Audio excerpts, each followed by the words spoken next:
All right, what's up, you guys? So as you can see, no edits today. We are very much, do it live energy today out here in AK10's world. But yeah, had to get my thoughts out ahead of the 2026 Australian Open men's semifinals tonight. Obviously, first up in a couple of hours, Carlos Alcaraz, Alexander Zverev, and then in the nightcap, it will be Novak Djokovic attempting to scale the Yannick Sinner mountain yet again.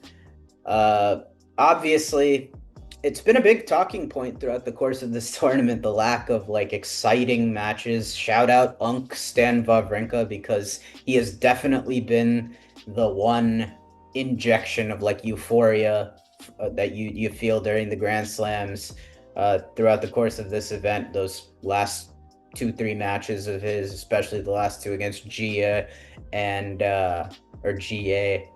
I'm not sure how you say it, but yeah, Arthur GA and against Taylor Fritz, valiant effort in his last Australian Open.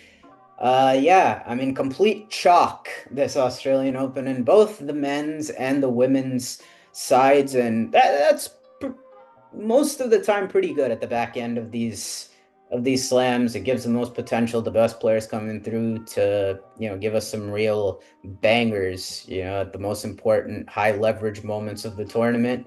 Hopefully, that can change tonight for the men's tournament. I think it's been magnified as well because the women typically do pick up the slack if it's one-way traffic all the time for the men, especially them playing best of three or more conducive to get deciding sets and stuff like that. But yeah, for both the men and the women this tournament, it's like even the matchups that are great on paper have mostly been the favorites rolling. And obviously, in the case of Sinner and Djokovic, there's a little bit of uniqueness in their path, for lack of a better word, for how they got here. Um, but yeah, I mean, hopefully we can wrap this tournament up in a way that makes the wait to this point worth it. We can get some exciting matches. I'm gonna start on that note with Alcaraz Zverev. I think this is the match I look at as the one with the most potential to, give us a real match here between Alcaraz Zverev, obviously 6-6 head to head. That's a little bit misleading with Zverev. I think two of his wins were against like baby Alcaraz in 2021. But either way, I mean, Zverev certainly historically you can say he's better off than most against Carlos. He's beaten him in some real big spots, played him close in some real big spots. Even after was in the infancy of his career. And one of those, of course, coming here 2 years ago when Zverev beat him in 4 sets. So, there's potential there. I'm gonna say out of the gates, I think with leveled up Alcaraz, I don't think his Zverev victory is really on the board, but I didn't think I'd be looking at this match if it happened and saying that I think it could, Zverev has made it interesting with the way that he's played throughout the course of this tournament. And yeah, I mean, if you saw my like 2025 season recap, I was particularly down on Zverev's 2025. Honestly, I think, his win over Lerner Tien here is already a better win than Zverev had all last season because, as well as Tien played last year as a young fella, he looks even better. You know, obviously it's a limited sample size, but he looks even better between those like last three matches after he survived Giron in round one here in Australia and played a really good match against Sasha as well. I mean, the Zverev serve was just large and in charge, and yeah, all in all, he looks a whole lot healthier in 2026 so far.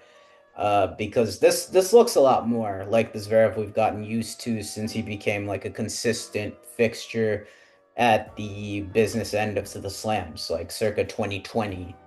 Since then, really, and Yeah, aside from a slow start against Gab Diallo, he's largely been untroubled. I know he's dropped a couple sets, but other than that, like he's been dominant at times in this tournament, and yeah, I guess for now I gotta say like the reports of Alexander Zverev's demise by me, sorry, not demise, decline by me were greatly exaggerated. Uh, he's looked really good, but on the flip side, Carlos Alcaraz has looked like the best player at this event so far, and I don't think it's been all that close, albeit, you know, he hasn't like played anyone that you would expect to test him like Zverev until this point. Though I will say, like Tommy Paul has historically played him tough, at least for two sets. It's felt like he's played him to a draw almost every time that they've played, at the very least. Uh, but that's just highlighting, I think, the like I've said before, the leveling up of Carlos Alcaraz. I mean, since August last year, it's really felt like he's just gelled with all of these tweaks he's made in his game. The floor seems so much higher for him. You don't get those like wild patches where he can spray errors, or, the intensity just goes down. And even when you can feel like, because it's a tennis match, it's a best of five tennis match, there's going to be ebbs and flows. Even when you feel like, there's a little lag in energy here, he's just become so much more bulletproof because of these improvements. Like the serve can pick up the slack. You can't rush him as easily as you used to. And he just plays seemingly smarter. He's just become so much more efficient, and that's scary. It felt like he was on cruise control all the way up through like the first set of the Paul match in round four. And then the last five sets he's played, he has looked exceptional after the first set against Paul. And yeah, whoever it is going to have their work cut out for them, with Alcaraz obviously on like a historic streak of, what was it, like winning 36 of his last 37 sets at Grand Slam play or something like that. Yeah, I mean, for those of you who were calling for a more consistent Alcaraz, you have got that and more right now. And he just has not at all looked like a guy phased by the pressure yet of like the chase for the youngest career slam, all the pressure that he's obviously put on himself going into this event, talking about how much he wants it. He's looked relaxed, and he's been so good that there's been no talk of the coaching change, which that media, talking heads, commentators, pundits were just like foaming at the mouth if Alcaraz struggled at all to like talk about, was that a bad move? Is he gonna come like crawling back to Ferrero? I'm talking to you, by the way, John McEnroe and Chris Fowler. That was annoying. The entire first set of the Tommy Paul match, it was some crazy. Like I was like, are y'all on Wonky's payroll? Like what is this? Because I don't want to get sidetracked, but like, yeah, every Alcaraz mistake because he started slow in that match was just like, did we make like a hasty decision here? It doesn't seem like it was mutual. Ferrero seems like he was pushed out, etc., etc. But I mean, yeah, completely unbothered. In fact, yeah, seems in good spirits. Does Carlos Alcaraz? Um, he's obviously going to be a favorite going into this match. And yeah, I mean, there's really not much more else to it. Like Zverev is gonna need a dominant serving performance, as we know. That's what happened when he beat Alcaraz here 2 years ago. That was a pretty terrible performance from Carlos as well. But Zverev served like, I think in the first two sets he was over 90% at first serves and like 85 for the match. Um, that's obviously going to have to be there for him this time around. I don't think he gets like gifted the lead that he did in that match with this Alcaraz. But also, there's only so much that you can do if someone's serving like that. You just kind of have to win the pressure points late in sets. that level of serving just has the ability to keep you connected. And yeah, like Zverev, I think is playing at a high enough level this tournament that I feel like what we've gotten used to is probably going to happen, where it's like regardless of who Zverev plays against, he typically does has tended to bring it against the very best guys. It's more so been a thing of like finish line pressure for him that he has not handled well. But he has typically played up to the occasion against these like tier one guys and made it at least an arduous task to, or at least a somewhat arduous task to get by him. And yeah, that's kind of what I'm feeling here. I'm feeling a tight four setter. You might get like I'm feeling like Alcaraz goes up two sets. Zverev gets like a little bit of a fake comeback set in there. Uh, I don't think it'll be like particularly comfortable, but yeah, I'm expecting a match here. Obviously, when I say fake comeback, I'm just saying like in a two sets to love situation. I think all the sets, if not like three of them, will be like tight, like one break tops, if not a couple extended sets. Uh, I think it'll be a close match, but I think ultimately the difference makers here are the disparity in forehand quality. Zverev can hit his forehand big, but obviously we have enough tape here where he's gonna have to connect and trust it in some big spots uh, against tier one opposition, and that's typically been a spot where he's been more conservative with it. And on the flip side, Carlos Alcaraz has the best forehand in tennis, I believe, pretty clearly right now. I think this match being played in the day is great. Sure, it might be better for the Zverev serve getting more purchase, but I also think once the ball's is in play, it also will make the Zverev defense and like ability to backboard and get Alcaraz into like a bashy mode a little less like of a viable pathway for Zverev. I think in more livelier, higher bouncing conditions, Alcaraz can really just work points once they're in play more easily, angles, heights, etc., drop shots. It should benefit him that this isn't played at night. Uh,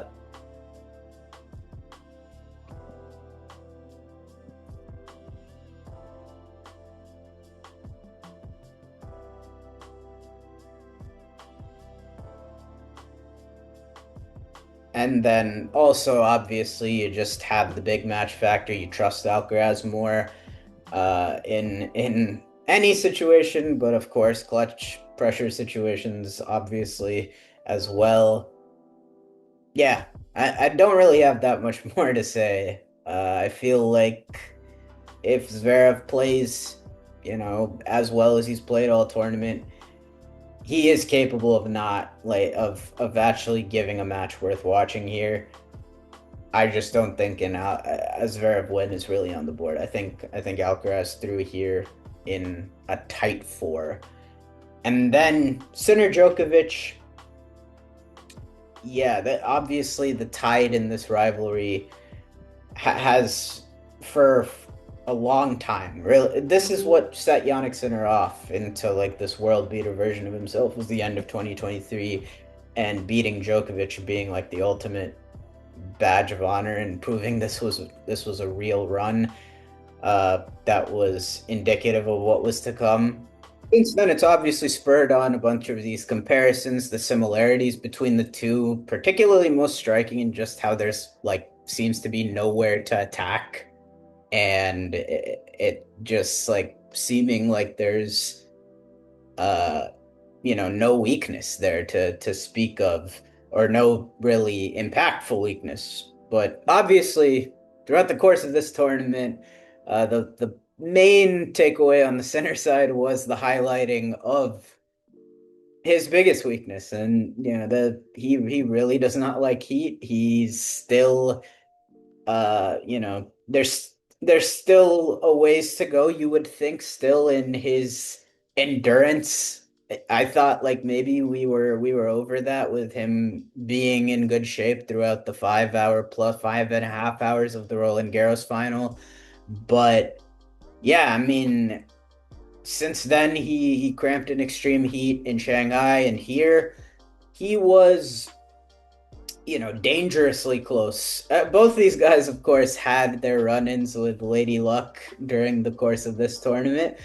But in Sinner's case, I honestly do think this was, and it's not particularly close to me, luckier of an instance than the Dimitrov match at Wimbledon, because I don't know, given Dimitrov's track record, I just wouldn't trust him to say it's a sure thing that he would have finished that match off anyways. But obviously, it certainly was on the cards that day. It seemed like the perfect storm of Sinner not 100% himself either, and Grigor playing great. But on this day, like, I have no doubts that Sinner would have lost if he didn't get a stoppage. Like, he needed a stoppage, whether it came at the ideal time like it did. Lucky for him, obviously, the heat that day. I think hottest day of the tournament. If not, like, there was one other comparable day a couple days later when Sabalenka played in Boko. I remember that was the other day, but regardless, like, Sinner was going to need a stoppage at some point. He might have gotten it even if the heat index didn't go to like the 5 on their scale where it's like immediately close the roof. Even if it hadn't come, and he needed a stoppage at some point, whether it was the end of that set like Darren Cahill said that he'd get, because otherwise there was just no chance. Like, he was full body cramping, all the telltale signs. Like, he couldn't use his legs on the serve soon enough. The legs were just gone where couldn't he could hardly walk. The hand turned into like the claw, where it's like hard, seemed like there was a hard time holding the racket. And yes, Spizier broke for 3-1. Lucky for Sinner, we hit just that heat threshold at that moment that they stopped the match right there. I do. Elliot Spizier played a phenomenal match for 3 out of 4 sets. He was fantastic. I think the one slip up that he should be rueing, even despite the stoppage happening at a very fortunate time for Yannick. Yannick was there for the taking still for the rest of set three. Like, he was still like very clearly like not close to 100% on the other end of the root of the stoppage, the roof being closed, and then on the restart he was not himself in the third set. And Spizzeri, it seemed like he just sort of got tight. And yeah, he let Sinner back in. He still had some chances, but to Sinner's credit, on his own serve in a couple of games where he was in a hole, that's champion stuff, finding the serves, the aces at the right time. The serve really bailed him out. And then fourth set, we got into a couple lengthy exchanges, and I think Sinner just realized, like, I can run again. And his level skyrocketed to the end of that match.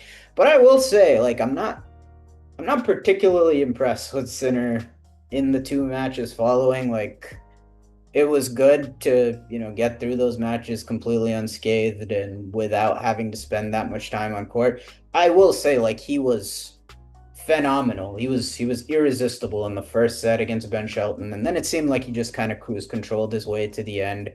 Um, because this is a very comfortable matchup for him, obviously. I will say, on Ben's end, I really thought this was a step forward for him, a step in the right direction this tournament. Like, I thought he played straight up the best tennis I've ever seen from him in this tournament, because this was not a case of the draw opening up for him as it has in so many of his big runs, and him taking care of business, him just being such a great, like, best of 5 riser in his performance relative to what he is in best of 3. But that's not what this was. Like, he was dominant. He was comprehensively taking care of some quality opponents from round one itself. And yeah, I mean, I thought even against Sinner, so some of those improvements, like he was a lot better in rallies, but there is only so much you can do when you're only able to threaten against players of that caliber in two return games the entire match. It's just not going to be enough. And yeah, I mean, Sinner, it seemed like after the first set, he was able to just put his foot off, ease the foot off the gas and cruise to the finish line. But that's honestly not very relevant if Sinner is like at his best or not against everybody not named Carlos, because it doesn't matter against everybody else, honestly speaking. And obviously we know the track record in this head to head. It's been, I think, yeah, obviously a big part of this is in Djokovic and the stage of his career that he's in. Uh, like there's some physical limitations. He's 38 going on 39, and yeah, he's even since 2023 sustained a couple of injuries. It's just he's boxed in. He's there's not really that many viable answers for him in this matchup. And like, yeah, I mean, I was very curious at the beginning of this tournament because it seemed like Djokovic had a really nice offseason. You talk about working with like world-renowned biomechanical specialist in Mark Kovacs. I was wondering like maybe there's if there's anybody out there that's gonna go above and beyond and unlock that extra 1 or 2 percentage points he can get out of himself, even in a more limited like body version of himself. It should be Novak Djokovic, and obviously Rod Laver Arena got a little bit of extra like sort of aura boost there as well. He's probably going to try something different here against Sinner with the slide that it's been against him in this matchup. But I cannot feel optimistic about that like at all after the match coming into this one. I mean, obviously for Djokovic it was a nice draw for him, even uh even before a single match had been played. Like Musetti, Fritz, I think Lehechka, a couple other guys, all comfortable matchups for him historically in his quarter. And he seemed hell bent on getting to this semifinal round without expending much energy. Now that has happened, but I mean, I gotta say, like, as poor a match as we have seen from him on Rod Laver Arena ever in those first two sets against Lorenzo Musetti. And he was completely honest about it. Like, props to Novak. The dude is the dude just calls it like it is. He's like very honest, and yeah, you always gotta shout out that. And he said himself, like Musetti was like clearly the better player on the day, and I was headed home, and obviously I think before anything on the Djokovic end, I have to say, like, I feel really gutted for Musetti and how this ended because I thought I was, a strong believer in Musetti and him turning into a real player at last year. Like, I was very confident he'd be back in Turin this year. And then at the beginning of the year, I see Gil Gross's top 10 predictions, and it's like Musetti at 3. And I was like, damn, like, I, I'm not like, I could see it, but like, really, like he can punch that high, and yeah, I mean, like early returns in 2026, yeah, Hong Kong final and this Australian Open run, he was so good, and like I've talked about it before. Of like, I think Musetti is like improved at light speed since that Roland Garros 2024 match against Novak. He ever since then, it's like, all right, he's great on clay, All right, he showed us he can play on grass as well. Hard courts, even last year, like once he was established as a top player, he still was performing pretty mediocre. And then we get from US Open to the end of the year, like he impresses there as well. And it's like this guy can be a real player on hard courts as well. I had accepted that, after US Open quarter, awesome Athens final with Djokovic, and he played really well in Turin as well. Even being on fumes, it was a good showing from him there to validate the effort. And new year, it seemed like, yeah, this is like this guy's vaulting to the top of like tier two. And yeah, for a second match, arguably being his two biggest matches of his career against Alcaraz, the Roland Garros semi last year, against Novak, the quarter here, like for two sets, he more than holds up his end of the bargain. Like red lines plays really, really well. And yeah, the body just couldn't go any longer. And that sucks. That really sucks. I hope that Musetti, can this only holds him out like a month and it doesn't bleed into clay court season. I hope he can just miss February, be back at Sunshine Double, but I would hate more than anything for this to cut into clay season for him. Uh, I'll hope for the best for Musetti because yeah, quickly become one of my favorite watches on tour as well. And yeah, devastating way for it to end. But for Djokovic, I think the only comparable match, honestly, was two Sinner at the Australian Open in 2024, as far as like a healthy Djokovic just playing an awful match at the Australian Open. Like, there's only one comparison, and this is a question that I have had with Novak since the end of the US Open last year, where I was wondering, like, I've been wondering, I feel like that was not the same player in the second half of last year to even what he was January through June of 2025.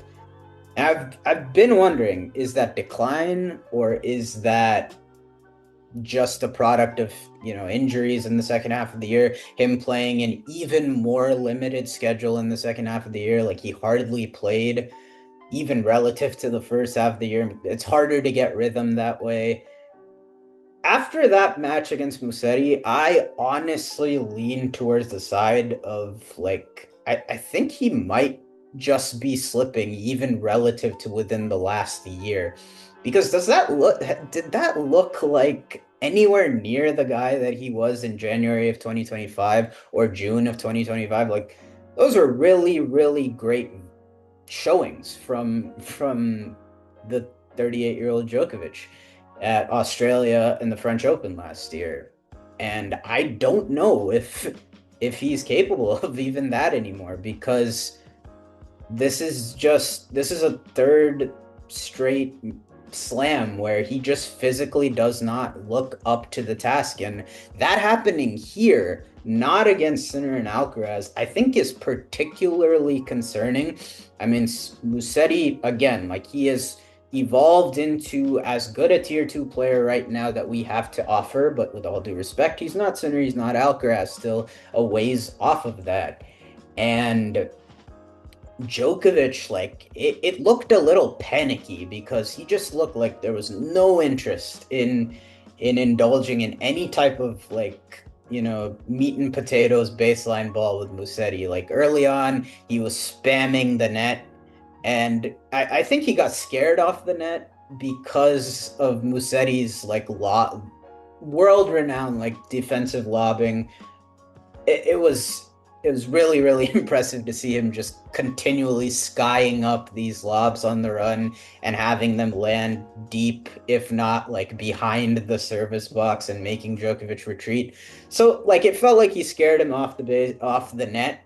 And for like the remaining three quarters of those first two sets, it felt like it was just pressing Djokovic, like sort of in ball bashy, like as close to ball bashy mode as could be for Novak.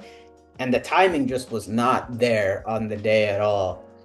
And if that's the case right now, when this is the most well rested that Djokovic will be all season, like coming off 2 months off, should be full tank of gas, and getting a walk over the previous round. I understand, like Novak said, at this age, you don't know what's good, what's not, because at the same time, your body might just wake up because of the inactivity and be in out of sync because of that. And it seemed like, yeah, probably there was some of that at play.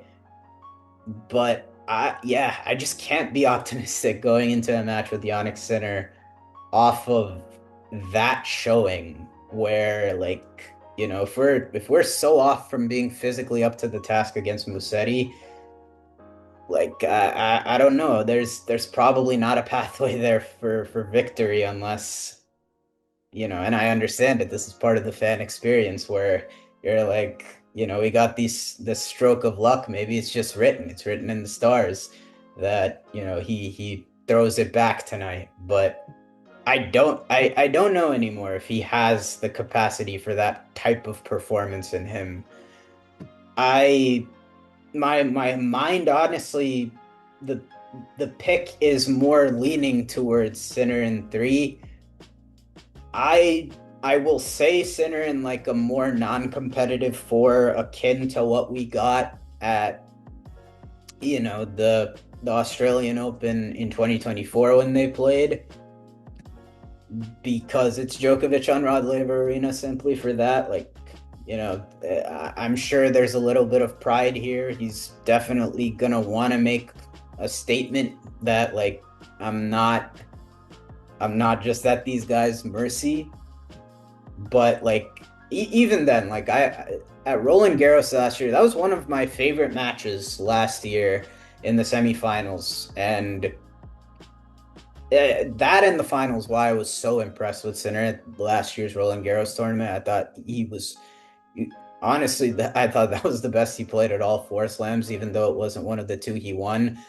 Uh, and so yeah, some of that is like, yeah, Djokovic. That's as good as I've seen Djokovic play in a match where, like, he was doing that to hang on for dear life, to stay connected on the scoreline. And that match has just hammered home sort of to me that it's like, I just don't think there is there's much that Novak can do. I don't think the match is like really in his control, how drastically he can swing the outcome, because yeah, I mean, in the matches other than that, like, it just feels like he hasn't been able to play his game, period. He's just been, again, like the way he was against Musetti, he's just been sort of on edge from the ground, trying to play as little defense as possible. And also, I think really, aside from that Roland Garros match, that's been the case. And then on the flip side, he's barely been able to break Jannik's serve. So it's tough. Like, I feel like even the best that this Djokovic has to offer, like, it's probably only just going to be to like cling on and stay connected. And listen, in the third set of that Roland Garros match, like, that was enough to give him his chances. And maybe that swinging the other way could be a case of, like, who knows what would have happened after there if he makes that forehand down the line he went for in the third set. But in all likelihood, like, all roads lead to a Jannik Sinner win at the end of the day. And yeah, I can't feel great about Novak's chances tonight. I will go Sinner in four. I think, yeah, we're, as we have been, it's felt like since the draw came out. Like, there was no draw that you could draw up, I think, that wasn't going to have everybody leaning towards a fourth straight Sincaraz final. And yeah, I don't really anticipate anything getting in the way of that. I will say, this being a night match, I think it helps both of them, because I mean, Djokovic, this his first match in the day looked awful this tournament, and his first ever day semifinal, I believe, was against Sinner in 2024, and that also looked awful. So, like for both guys, like I don't think we were supposed to get like crippling heat like we had early in the tournament at any point remaining for the rest of this tournament that would have, you know, potentially compromised Sinner. But yeah, for as far as the ability for both these guys to bring their best stuff, I think that helps for both of them. It should allow them to, you know, the elements to not be a factor here in wearing either of them down and allowing them to play in what is for both of them their most ideal conditions here at the night. But yeah, I mean, we've just seen this matchup enough at this point with old Novak against Sinner. I think there's really just one way it's going, no matter the conditions at this point. So yeah, I go Sinner in like an easy four, never really in any danger. But yeah, those are my thoughts. Australian Open semis. We are a little under an hour away from Alcaraz Zverev kicking off. Hoping for, you know, the vibes really picking up in this tournament and getting a fun sprint to the finish line to final Sunday here in Melbourne in 2026. But that'll do it for this video. Like, comment, subscribe if you're not already. I will see y'all in the next one.